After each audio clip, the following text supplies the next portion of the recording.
So within data centers, we talked about Google and Facebook. I'd make the point that what's happening in both of those environments is they control both the applications running in the data center as well as the way to interconnect to those data center links. They've got an understanding dynamically of what they want to do, and you talk about what that customer requirement is. For them, they understand that shifting traffic makes a lot of sense. They can reprioritize different data center traffics, they can shift links, they can do all sorts of things. When we think about your average facility customer today, though, they haven't gotten to that level of sophistication. What do we have to do to make those transitions simpler, offer those capabilities? Are these new service offerings? What do we do to identify those to your average enterprise customer to be able to get them moving down that road? To your point, how do we move them beyond simply saying, oh, okay, bandwidth is a cool toy, and actually putting it to work?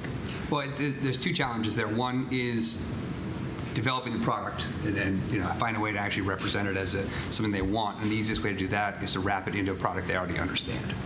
Basically enhance an existing feature or function or offering with new qualities and new strengths. The other challenge is going to be selling it, because we all know from cloud, et cetera, that you take telecom guys and they try and approach customers with products that are not within the scope of standard telecom. It's very hard for them to make the value proposition.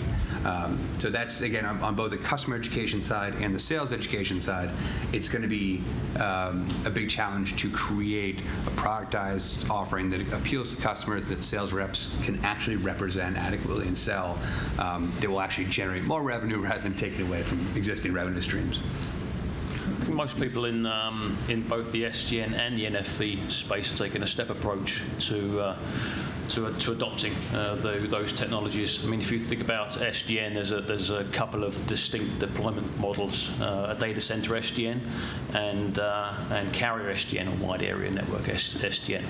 A lot of people, of course, are looking at data center SDN. You can even break that down a little bit further and say, in its basic form, data center SDN is the adoption of open flow switches.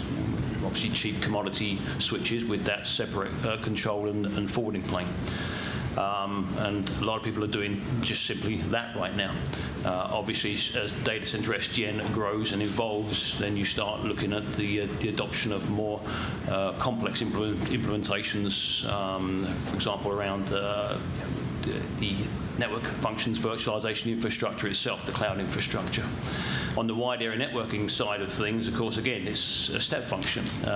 People are starting off looking at just controlling wavelengths, GMPLS type wavelengths with SDN, just one layer. But of course, as carrier SDN evolves, obviously people are looking towards adopting multi-layer SDN, where the controller itself controls not only layer 1, but layers 1 through essentially layer 2.5. The MPLS path itself. So if you look at SDN and break it down into its key areas, you can say that's the sort of adoption path most people are looking to take, that step approach. And on the NFV side of things, people are doing the same things. They're taking the low-hanging fruit and virtualizing the obvious functions first. In terms of a network operator, they're looking at, for example, virtualizing the evolved packet core, EPC, and functions like the IP multimedia subsystem, functions that are having to grow with the adoption of, for example, VoLTE, voice over LTE.